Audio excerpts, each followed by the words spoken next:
లాగా సన్నగా ఉంటుందండి, పొడుగు పొడుగు ఉంటుంది.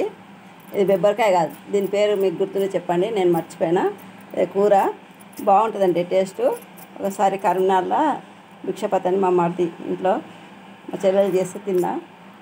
ఉల్లిగడ్డ, అల్లం వెల్లిగడ్డ, నూనె, పసుపు ఇవన్నీ కాల్చిన కర్రీ. టమాటా వేసుకోవచ్చు, శనగపప్పు నానబెట్టేయచ్చు, పెసరపప్పు నానబెట్టేయచ్చు. కానీ నేను ఇప్పుడు ఉట్టి వండుతున్నా కర్రీ. స్టవ్ ముట్టించి గిన్నె పెట్టుకున్నా. నూనె ఎక్కువ వేసుకుంటే కూరలు టేస్ట్ వస్తాయి, కానీ నూనె ఎక్కువ వాడితే మంచిది కాదండి. ఏఎంసీకి నేను నూనె కూడా తక్కువనే వాడతాను. జీలకర్ర, ఆవాలు, మిరపకాయలు, ఎండు మిరపకాయ, ఉల్లిగడ్డ కొంచెం ఎర్రగా అయినాక అల్లం వెల్లిగడ్డ పసుపు వేస్తుంది. కరివేపాకు. ఇది కొంచెం ఇంకా ముదిరింది, తీసి పెట్టిన పక్కకు. ఇది లేతగా ఉందండి, ఇక లేతగా ఉంటుంది. కూర టేస్ట్ బాగుంటుంది. వాళ్ళకు రైతు బజార్లో కనిపించింది, తీసుకొచ్చి వండుతుండండి. అల్లం వెల్లిగడ్డ కరివేపాకు వేసినండి. పసుపు వేసి కలగలుపుకొని కూర వేసుకున్నాండి. ఇది బాగుంటుంది టేస్ట్. ఇది బెబ్బరికాయ లాగానే ఉంటుంది, కానీ ఇది బెబ్బరికాయ కాదండి, నాకు పేరు గుర్తులేదు, మీకు గుర్తుంటే చెప్పండి. కలుపుకొని మూత పెడతా.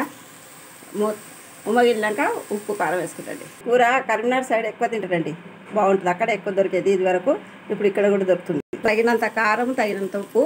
మీరు ఎక్కువ కావాల్స్తే ఎక్కువ వేసుకోండి, నేను తక్కువనే వేస్తాను.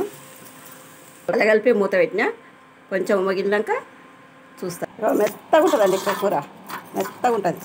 ఈ కాయ మెత్తగా ఉంటుంది. అడుగంటకుండా కలగలుపుకోవాలండి.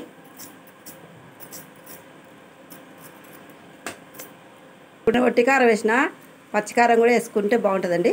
చిన్న పెట్టినండి, మిగిలింది ఇంకా కొద్దిగా ఉడికితే సరిపోతుందండి. చాలా బాగైంది. కొంచెం నూనె ఎక్కువ వేసినా అడగంటదు, కొంచెం నీళ్ళ సుక్క వేసినా అడగంటదండి. ఇట్లా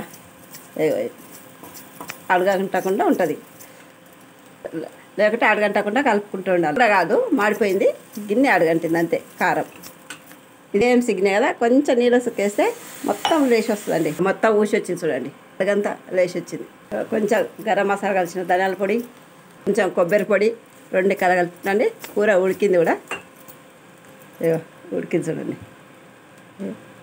కొద్దిసేపు ఉంటే బాగుంటుంది. స్టవ్ ఆఫ్ చేస్తున్నాండి. కూర రెడీ అయింది. ఇందులో కొత్తిమీర చల్లినా బాగుంటుంది. కానీ కూర రెడీ. నేను చేసే విధానం మీకు చూసినా, మీరు ట్రై చేయండి, లైక్ చేయండి, షేర్ చేయండి, సబ్స్క్రైబ్ చేసుకోండి. చూసే వాళ్ళందరికీ థ్యాంక్స్ అండి. ఉప్పు కారం అన్నీ సరిపోయినాయండి. నేను ఉట్టినే ఫ్రై చేసిన. టమాటా వేసుకోవచ్చు, పెసరపప్పు నానబెట్టేయచ్చు, శనగపప్పు నానబెట్టేయచ్చు, అది మీ ఇష్టం అండి.